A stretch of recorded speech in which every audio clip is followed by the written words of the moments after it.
Magandang umaga po sa inyong lahat mga kapatid kay Kristo. Isa na naman pong pagkakataon ang binigay po sa atin ng Panginoon upang tayo po ay makapakinig ng kanyang salita. At ito po nawa ay ating ma-i-apply sa ating buhay sa pang-araw-araw po nating pagsunod sa Panginoon. Ang pamagat po ng ating mensahe na galing sa Panginoon ay an unanswered question. Ang hindi nasagot na tanong. At ito po ay may kinalaman sa freedom to find truth. Patuloy pa rin po tayong tumatalakay patungkol po sa kalayaan kay Kristo. At ito po, tatalakayin natin kung ano po ba yung hindi nasagot na tanong. Samahan niyo po kong basahin ang ating mga talata sa Biblia na matatagpuan po sa aklat ni Juan, Kapitulo 18, talata ang 37 hanggang 38. Ang sabi po rito, sinabi nga sa kanya ni Pilato, ikaw nga bagay hari? Sumagot si Jesus, ikaw ang nagsasabing ako'y hari. Ako'y ipinanganak dahil dito ako naparito sa sanlibutan upang bigyang patotoo ang katotohanan. Ang bawat isang ayon sa katotohanan ay nakikinig ng aking tinig. Sinabi sa kanya ni Pilato, ano ang katotohanan? At nang masabi niya ito, ay lumabas siyang muli sa mga Hudyo at sa kanila ay sinabi, wala akong masumpungang anumang kasalanan sa kanya. Pagpalain po tayo sa pakikinig at pagbasa po ng salita ng Panginoon. Ihanda po natin ang ating mga sarili sa pag-alam kung ano po yung mensahe ng Panginoon sa oras po na ito. What is the unanswered question?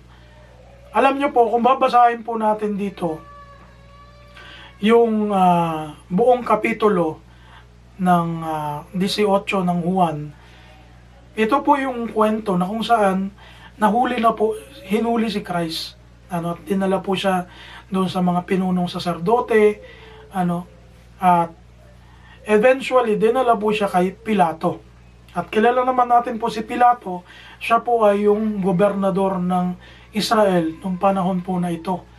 Siya po ay representante ng Roman Empire para po sa lugar ng Israel nung panahon po na iyon.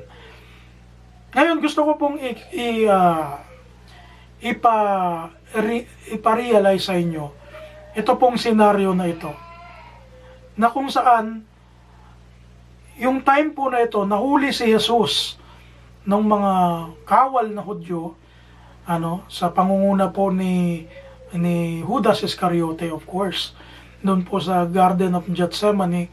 At saka nung panahon po na yon ay dinala po siya una kay Anas, na isa rin po na punong saserdote, at doon po kay Cayapas, At pagkatapos po noon ay dinala po siya doon sa bahay po ni Pilato, yung Pretoria, kung hindi ako nagkakamali, yun po yung tawag doon.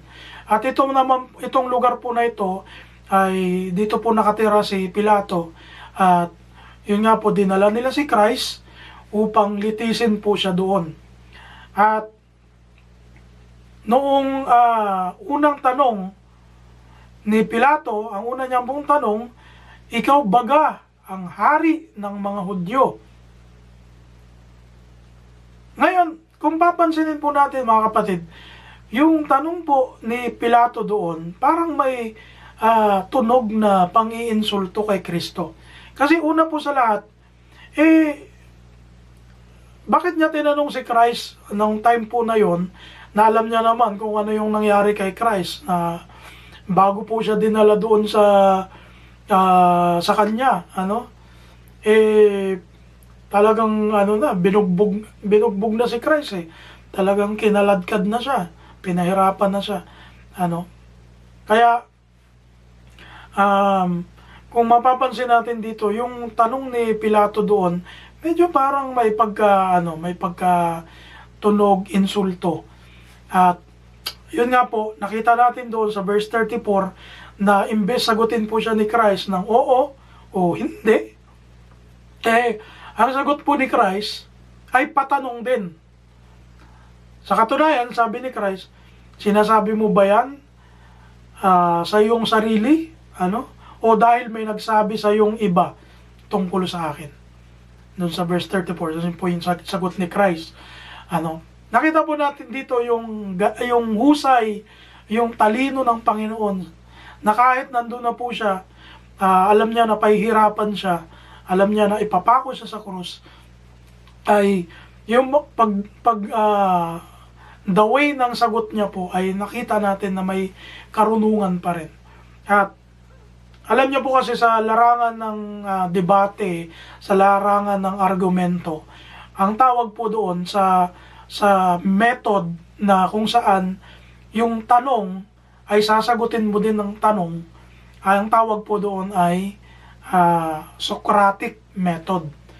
O yung tawag doon ay dinideflect mo, iniiwasan mo yung tanong, kaya ang sinasagot mo rin tanong para mas mapalalim yung conversation. Yun po yung tawag na Socratic method. Galing po doon sa philosopher na si Socrates. Kilala naman po siguro natin yan. At kung hindi, i-google nyo na lang po si Socrates. Yan po yung teacher ni Plato. Alam naman natin si Plato, isa pong kilalang philosopher din. At sila po ay nabuhay around nasa 500 BC. So 500 years before Christ, before na nabuhay si Christ doon sa panahon po niya. Ngayon, nakita natin po doon na yung eksenang yun, pinapakita ni Pilato na parang mas marunong siya kay Christ, na porke siya po yung gobernador. Kaya doon po sa sinagot ni Christ ay talagang napaisip din si Pilato. Napaisip din si Pilato doon. Kaya ang sagot niya po, kung titingnan po natin doon sa mga susunod na talata, nung tinanong siya ni Christ na sinasabi mo ba ito dahil sa iyong sarili o may nagsabi sa iyong iba? Ang sabi ni Pilato, ako ba'y Hudyo? At ako yung tinatanong mo? Ayan, patanong na naman, yung tanong ni Christ, tanong din yung sagot ni Pilato. Ako ba'y Hudyo? Sabi niya kay Christ. Sabi niya, yung mga pinuno mo sa bansa mo, sila yung nagdala sa iyo dito sa akin. Ayan. Ngayon, doon sa verse 36, kung babasahin natin doon, indirectly, sinagot ni Christ. Pag sinabi indirectly, hindi niya sinabing, oo, ako'y talaga'y hari. Hindi niya sinabing ganon. Kundi, indirectly, sinabi ni Christ na, kung ako'y hari dito sa lupa, ay hindi mangyayari sa akin itong nangyayari ngayon. So, in other words, mga kapatid, sinasabi ni Christ kay Pilato na siya'y hari.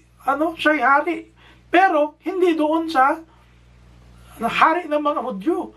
Kasi sabi niya, kung ganon, dapat, hindi ako dadalhin dito sa iyong harapan. Idedepensahan ako ng mga sundalo ko, ng mga kawal ko. Ayan. Nakita natin doon yung sagot ni Christ na indirectly sinabi niya kay Pilato na siya'y hari. Hindi niya tinanggi na siya'y hari. Kundi, sinabi niya to ng indirectly kay Pilato.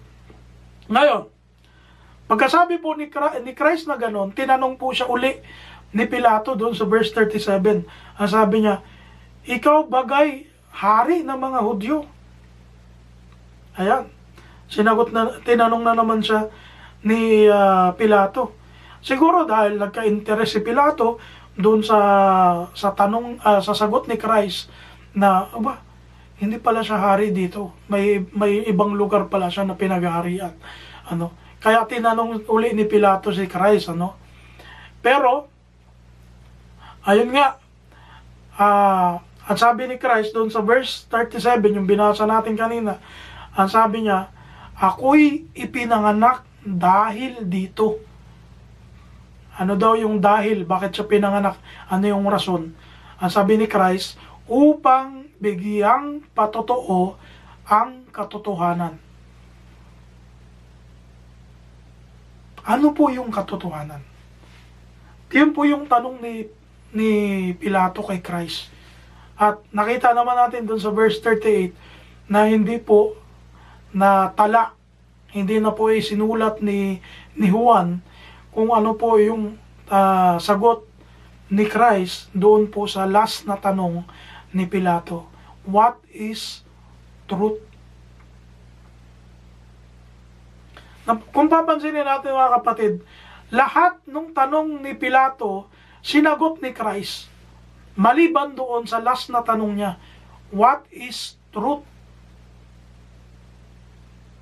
Why? Pansinin po natin. Isipin po natin. Tinanong ba ni Pilato yon dahil talagang gusto niyang malaman ang katotohanan ng Diyos? Well, obviously, hindi po mga kapatid. Dahil, sabi ko nga, meron siyang sariling version.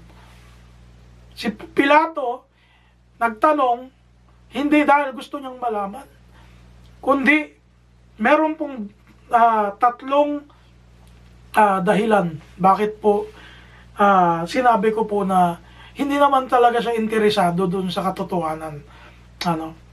Bakit? Kasi po mayroon siyang sariling version ng katotohanan niya. Meron pong tatlong version ng katotohanan ni Pilato. Number one, yung first truth of Pilate. Well, ang unang katotohanan sa isip ni Pilato ay meron po siyang sariling Diyos. At ang Diyos ng mga Romano nung panahon po na iyon ay tinatawag po na Jupiter. O kung sa Griego, siya po ay si Zeus, si Zeus. Kilala po natin 'yan, yung Greek mythological god, sa Roma, kasi sa Greek po, Zeus ang tawag nila. Sa Romans, ang tawag po nila doon si Jupiter. Ang unang katotohanan po ni Pilato, sa isip niya po, sa version niya, walang ibang Diyos malibang kay Jupiter at sa ibang mga Diyos ng Roma. So, hindi niya kinikilalang si Kristo ay Diyos nung panahon po na yon. Kaya kahit po tanungin niya na what is truth, kahit tanungin niya si Christ na what is truth, hindi siya maniniwala kay Christ. Kasi meron na itanim sa kanyang utak na katotohanan na meron siyang kinalakihan na Diyos na pinaniniwalaan. Pangalawang truth sa isip po ni Pilato. Pangalawang truth ay si Kristo ay isang hamak lang na tao. Isang anak ng karpentero na siguro nakapag-aral ng konting magic, kaya nakakapagpagaling, nakakapagbuhay ng patay. Yun yung mindset ni Pilato kung titingnan niya si Christ. Kasi, tandaan po natin, nung panahon po na ito, si Kristo ay popular na sa Israel dahil nga sa mga miracles na ginagawa niya. Kaya, tingnan po natin at isalang-alang natin na even si Pilato ay kilala niya na po si Kristo kahit hindi niya pa nakikita ng personal.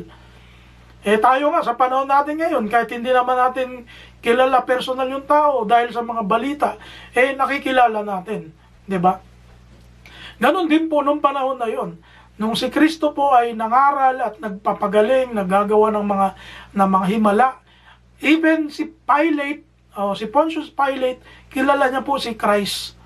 Pero syempre, nung harap-harapan na silang nagkita ni Kristo, nung ini-interrogate niya na si Christ, sa isip niya, sa mindset niya, karaniwang tao lang to. So kahit, ang point po natin dito, kahit sabihin ni Christ kung ano yung katotohanan ng Diyos kay Pilato, hindi na tatanggapin to ni Pilato. Why? Because meron po siyang sariling version ng katotohanan at yung katotohanan sa isip niya po na si Kristo ay isang hamak lang na tao. Pangatlong katotohanan ayon kay Pilato, ito po, siya po ay isang gobernador, isang makapangyarihang tao sa Israel. Sa tingin niya, he is untouchable. Hindi siya pwedeng galawin, hindi po siya pwedeng patayin ng mga tao dahil po napakarami niyang kawal, napakarami niyang bantay. Kaya yun po ay nagbigay sa kanya ng siguro sense of kayabangan, sense of pride. Kaya kahit alam niyo ang isang tao po, pag nagkakaroon na po yan ng pride sa kanyang sarili, sa kanyang buhay, kahit malaman natin yung totoo, hindi na natin po binibigyang pansin. Kaya tingnan niyo po, karamihan sa mayayaman ngayon, sa panahon natin ngayon, hindi po nila kinikilala ang Biblia na salita ng Diyos. Hindi nila kinikilala ang Biblia na ito po yung pinanggagalingan ng katotohanan. Kaya po, napakaraming mayayaman sa panahon natin ngayon, hindi naniniwala sa Diyos eh. Kasi po yung pride sa puso po nila, yun yung umiiral. Inisip nila, bakit ko pa kailangan paniwalaan na may Diyos? Secured na ako sa buhay ko. Napakarami kong pera. Famous ako. Ganon po yung nasa mindset ni Pilato. Kaya po, itong tatlong version of truth ni Pilato, ang dahilan kung bakit hindi nasinagot ni Christ ang tanong niya na what is truth.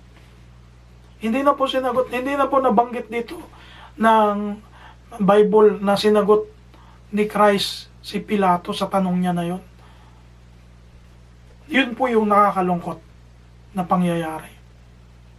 Ang sabi ko nga po rito, we are free to find the truth, but finding the truth will be useless if we cannot abandon first our own version of truth.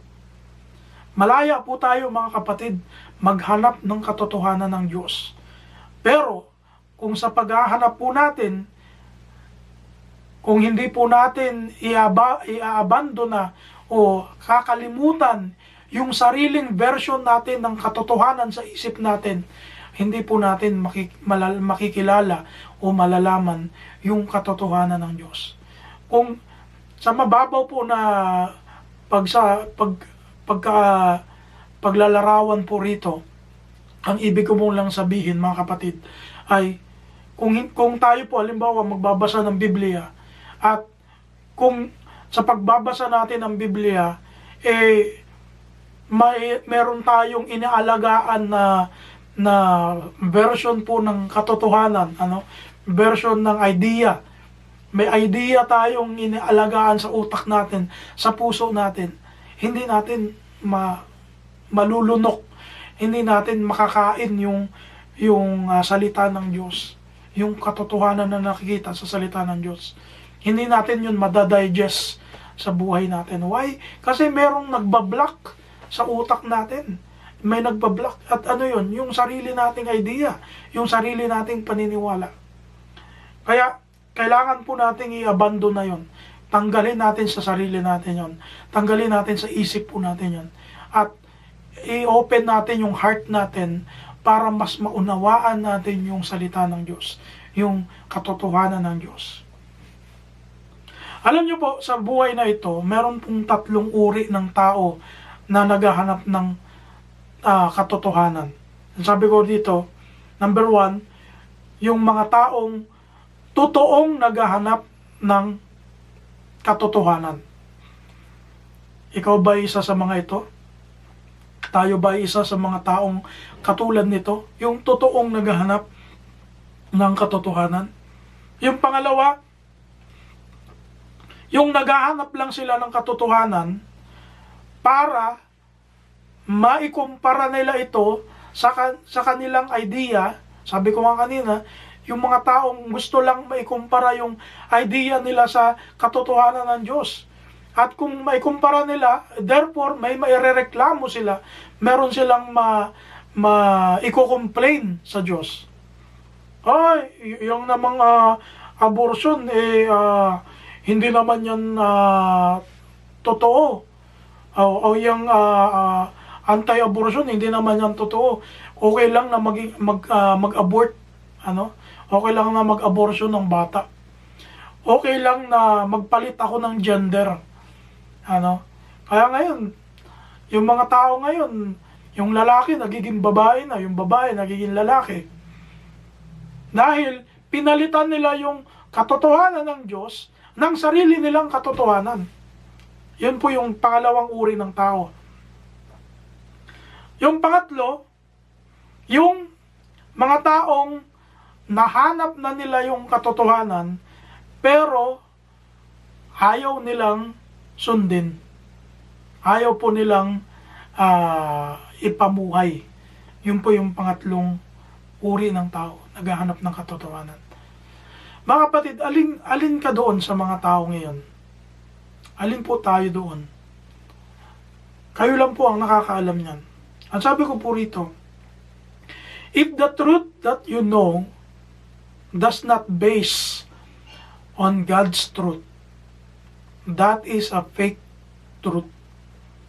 Kung yung katotohanan na alam mo ngayong oras na ito, meron kang alam na katotohanan. Pero yung katotohanan na yon hindi nakabase sa Biblia, hindi nakabase sa salita ng Diyos, isa pong peke na katotohanan po yun. Why? Kasi po si Satanas po yan ang namimeke. At yung akala mong totoo, yung pala hindi totoo. Kasi po wala naman sa Biblia. Because Satan wants people to be deceived. Bakit? Bakit gusto po ni Satanas na manloko ng tao? Bakit niya gusto na marami siyang madala sa kasinungalingan? Kasi po, para may kasama po siya sa impyerno. Kaya naghanap po siya ng makakasama habang buhay doon. Kaya po yung mga sinungaling, hindi po yan pupunta ng langit eh. Kasi po, ang mga sinungaling, kabaligtaran po yan ng katotohanan. Many people believe today that there is no God. Bakit? Kasi po natakpan na po sila ni Satanas ng kasinungalingan sa kanilang utak, sa kanilang mga isip. Ayan, andyan na po yung mga ateista, yung mga Gnostic, yung mga Gnosticism, yung mga grupo na kung saan hindi po sila naniniwala na may Diyos na lumikha ng langit at ng lupa. Yung mga grupo ng tao na mas pinaniniwalaan nila yung kapwa nila tao na sila daw po yung Diyos kaysa yung Diyos na lumikha. Yun po yung nakakalungkot doon, mga kapatid. They are claiming that there is no God, but they cannot justify the reason. Hindi nila masabi. Sinasabi lang nila na walang Diyos. Pero hindi naman nila mapatunayan na wala talagang Diyos. Gusto lang nilang impluwensyahan yung ibang tao para may kasama sila na ma-justify na walang Diyos. Yun po yung nakakalungkot sa panahon natin ngayon. Dahil napakaraming nahihikayat ng mga taong ito. Gusto ko pong imagine nyo po ito. Gusto ko pong isipin nyo po ito. Isipin nyo po, merong circle. Merong circle. At yung circle po na yon nagre-represent ng lahat ng karunungan, lahat ng kaalaman sa buhay natin ngayon. Sa panahon natin ngayon. Lahat ng knowledge. Lahat ng knowledge about life, about everything. Tapos doon po sa loob po nung circle po na yon ay merong isang dot. Meron pong isang dot, may isang tuldok. At ito pong tuldok, nagre-represent naman to noong knowledge na available ngayon, sa panahon natin ngayon, sa lahat ng tao sa mundo. Yung knowledge po na yon, yun po yung alam natin ngayon. Yun po yung available knowledge ngayon. Ngayon, isipin po natin, kung ikukumpara natin yung tuldok na yon, doon po sa circle, ano, yung circle po, yung buong circle, yung po yung unknown knowledge. Ano? Yung dot, yung po yung known knowledge. Paano natin ngayon masasabi, ito lalo ng mga ateista, yung mga hindi naniniwala sa Diyos, paano nila masasabi na walang Diyos? Kung yung dot na yon, yung tuldok na yon, yun yung nagre-representa ng ating available knowledge lang sa panahon natin ngayon. Hindi pa natin alam lahat ng knowledge. Hindi pa natin nadidiscover lahat. Kaya ito po yung dapat nating isipin, mga kapatid. Napakaraming tao na hindi naniniwala sa Diyos, pero hindi nila naisip na napaka-limited ng ating pangunawa dito sa mundo. Hindi pa nga natin alam yung buong katotohanan ng Diyos. Ang ibinigay lang sa atin ng Panginoon yung Biblia, yung salita niya sa Biblia. Yun po yung katotohanan ng Diyos. Tapos hindi pa natin paniniwalaan. Tapos gusto pa ng ibang tao malaman yung ibang katotohanan, malaman pa yung mas malawak na katotohanan. Yung mismong nasa Biblia nga, hindi nila mapaniwalaan. Yun po yung katotohanan ng Diyos. Na tayo po ay galing sa alabok. Hindi po tayo galing sa unggoy. Na tayo po ay nilikha ayon sa imahe ng Diyos. Hindi po sa imahe ng chimpanzee. Hindi po galing sa isang primordial soup na sinasabi ng mga ateista, ng mga scientists na hindi naniniwala sa Diyos. Yun po yung nakakalungkot. Ngayon po, mga kapatid, bibigyan ko po kayo ng dalawang bagay. Itong dalawang bagay na po ito, ay ito po sana yung nalaman ni Pilato doon sa tanong niya na what is truth. Ito pong dalawang bagay na ito ay naibigay sana ni Kristo sa kanya. Kung siya po ay talagang nakita ni Kristo na naghahanap talaga siya ng katotohanan. Ito po, dalawang bagay lang ito. Una, there is only one absolute truth. Meron lang pong kaisa-isang katotohanan sa buhay natin. At ano po yun? Yun po yung katotohanan ng Diyos. Ang sabi po rito sa awit 119 verse 160, ang sabi rito po ng sumulat po nito, ang kabuuan ng iyong salita ay katotohanan, at bawat isa ng iyong matutuwid na kahatulan ay magpakailan man. Nakita po natin doon yung salita. Ang sabi doon, ang kabuuan ng iyong salita ay katotohanan. Ito pong Biblia na ginagamit po natin ngayon, ito pong salita ng Diyos, ito po ang maaasahan po natin na katotohanan dito sa mundo. Kaya nakakalungkot po yung ibang tao, ayaw po nilang paniwalaan yun. Ayaw po nilang gamitin yun para maging basihan ng katotohanan. Tandaan po natin, ang Diyos hindi po nagsisinungaling. Ang Diyos po kailanman hindi nagsinungaling. Kaya maaasahan po natin na yung salita niya na matatagpuan sa Biblia ay mga pawang katotohanan ng Diyos. Kaya po tama itong sinabi dito, ang kabuuan ng iyong salita ay katotohanan. At pag sinabing kabuuan, ibig sabihin, hindi po kalahati. God's truth is not a half truth. Hindi po kalahati lang o 1/4. Dapat po buong katotohanan. Buong salita ng Diyos. Kaya nga po sa mga tagapangaral, kapag nagtuturo tayo ng salita ng Diyos, bawal po tayong magturo ng kulang-kulang o sobra-sobra. Maliwanag po yan sa Deuteronomio 4:2. Maliwanag po yan. Ano pa? Ano pa yung dapat po nating malaman? Ang Diyos ay totoo at tapat. Yung sinasabi ko po rito yung Diyos Ama. Sabi ko nga kanina, hindi nagsisinungaling ang Diyos. Ibig sabihin po, siya po ay totoo at tapat. Ang sabi nga po sa Roma 3:4. Yung Ama lang po ba yung totoo at tapat? Hindi po.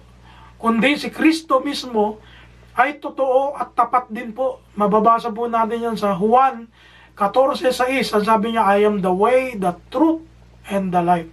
At ngayon po sa ikalawang Timoteo 2:13, ang sabi niya, kahit tayo ay hindi tapat, si Kristo ay tapat pa rin. Tingnan niyo po yan. Ang Espiritu Santo po ba? Tapat din po? Totoo rin po ba ang Espiritu Santo? Of course. Ang sabi po doon sa Juan 16:13, ang Espiritu ng katotohanan. Ayun yung pagkasabi po roon. Kaya makikita po natin yung Godhead.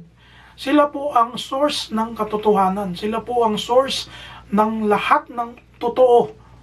Kaya po, dapat nating malaman at na sila po ay maaasahan sa pagdating sa katotohanan. Ang Diyos lang ang may absolutong katotohanan sapagkat alam niya ang lahat ng bagay. Isa pong karakteristik ng Diyos. Kaya alam ng Diyos ang katotohanan at siya ang pinagmumula ng katotohanan kasi ang sabi po sa Awit kapitulo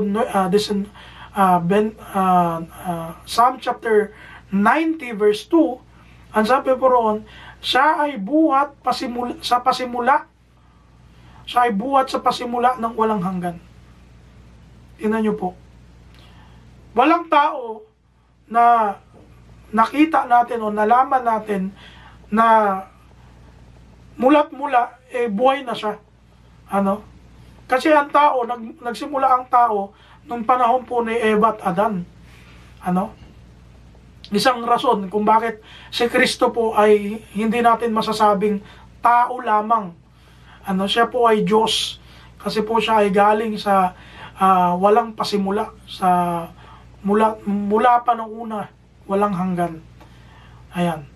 Ano pa yung kwalifikasyon ng Diyos para masabi natin ang katotohanan ay galing sa Diyos?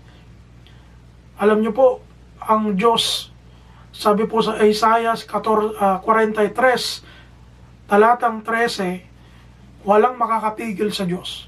Pag gumawa ang Diyos, walang makakapigil sa Diyos. Tingnan niyo po yan. Ganun makapangyarihan ng Diyos sa kanyang sarili. Ano pa? Sa Isaiah 40, talatang 13 hanggang 14, ang sabi po rito, walang pwedeng magpayo sa kanya.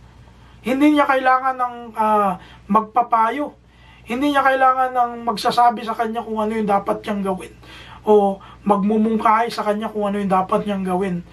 Hindi na po kailangan ng Diyos. Dahil ang Diyos, alam niya po yung ginagawa niya. Alam niya yung mga gawa. At walang makakapigil sa kanya nun.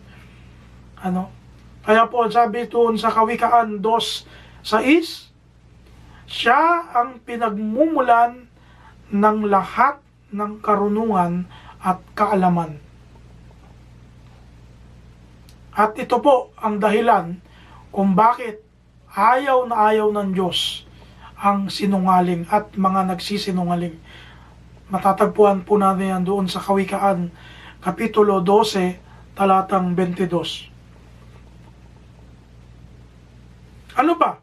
Ito po yung pangalawang bagay na naisagot sana ni Kristo kay Pilato at nalaman sana ni Pilato. Pangalawang bagay, God's truth is revealed through Christ. Ang katotohanan ng Diyos ay nahayag sa pamamagitan ni Kristo. Tinatanong niya si Christ kung ano yung katotohanan, kung ano yung truth. Nasa harap niya na yung truth. Kaso ayaw niya ang paniwalaan kasi meron siyang sariling version ng katotohanan niya. What is truth? Nandun na nakaharap na sa'yo. nasa harapan mo na. Sabi nga nung laging sinasabi ni Brother Pat noon sa amin, nung malilit pa kami, tutukain ka na, hindi mo pa nakikita. Ganon din po tayo sa panahon natin ngayon. Baka yung ilan sa atin, hanap ng totoo, hanap ng katotohanan. Hindi naman tayo nagbabasa ng Bible. Hindi naman natin pinag-aaralan yung salita ng Diyos. Paano nga natin makikita? Doon sa John chapter 14 verse 6 kanina, sinabi mismo ni Christ na I am the truth. I am the truth. Kaya, kung tayo, yung katotohanan na alam natin, hindi nakabase kay Kristo, maling katotohanan yan, peke na katotohanan yan. At paano natin malalaman na si Kristo yung katotohanan ng Diyos? Kasi po, siya po yung tinatawag na Word. He is the Word of God. Na, kung naalala nyo sa aklat po ng John, chapter 1, verse 1, siya po yung berbo ng Diyos. He is the Word of God. At yung Word of God na yon, sa verse 14, ang sabi doon, ay nagkatawang tao at namuhay kasama natin. The Word became flesh. Sino po yun? Si Kristo. Kaya po siya na nagsalita po sa atin ng mga katotohanan ng Diyos, dapat po nating sundin. Dapat po nating isapamuhay yung mga salita na itinuro niya sa atin. Kasi po, yun po yung magpapabanal sa atin. Sabi po doon sa Juan 17, verse 17. Diba? Sabi doon, sanctify them by your truth. Your word is truth. Kaya kung hindi po tayo mabase doon sa mga sinabi ni Kristo, pwede po tayong maligaw. Pwede po tayong mawala sa katotohanan. Kasi po yung katotohanan ni Kristo, kumpleto at pwedeng mapagdependehan. Hindi na po natin kailangan ng iba pang mga katotohanan. Hindi na natin kailangan ng iba pang mas matatalinong tao para dagdagan yung katotohanan ni Kristo. At alam mo natin, truth of God is not for our academical use. Ang katotohanan ng Diyos hindi po para lang parang subject sa school na pag nalaman mo na okay ka na. It is not for widening our information about life and God, na parang ginagawa ng mga tao ngayon na binabasa lang nila yung Bible, parang reference lang nila sa buhay nila. God's truth is a tool of God to transform us and to be Christ-like. Tandaan po natin yan, mga kapatid. Ang katotohanan ng Diyos, ang siyang magpapabanal po sa atin, ang siyang magtatransform po sa atin. Kaya po napakahalaga na aralin po natin ang salita ng Diyos, ang Biblia po natin. Huwag lang nating ipang-display sa bahay natin. Huwag lang nating ilagay sa mga sulok-sulok. Kundi aralin po natin, basahin po natin, dahil ito po ang magtuturo sa atin ng katotohanan ng Diyos, at ito po ang magbabago sa ating mga buhay. At pag ganon, tayo po ay makakalaya sa kasalanan. Jesus can set us free through His truth. Sa pamamagitan ng kanyang katotohanan, we can be free. Mararanasan po natin yung kalayaan.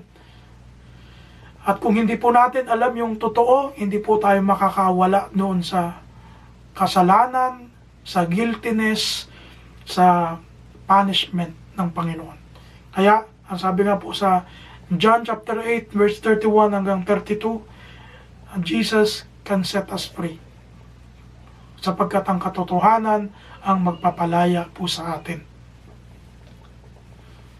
Bilang pagtatapos, mga kapatid, now that we know the truth of God, that He is the source of all truth, Ano? What is next? Ano po yung susunod? Gagaya ba tayo kay Pilato na natapos lang doon sa tanong, what is truth? Pero hindi naman niya gusto talagang alamin? O doon sa mga Hudyo, nung panahon ni Christ, na kahit alam na nila na si Kristo, na si Jesus Christ, siya yung Messiah, siya yung ipinadala ng Diyos para po doon sa kanila, ipalaganap yung ebanghelyo. Napakita niya yun sa pamamagitan ng mga miracles, ng mga himala. Pero sa kabila noon, ay hindi pa rin po nila pinaniwalaan si Christ. Magiging katulad po tayo ba ng mga ganong tao? What kind of Christ are you expecting in your life? What kind of church are you expecting to be part of? Tandaan po natin, church is not for our own entertainment.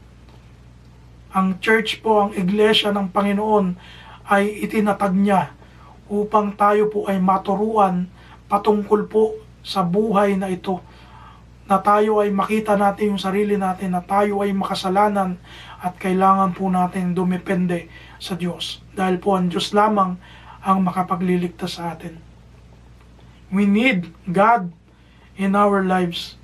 It is not an optional choice.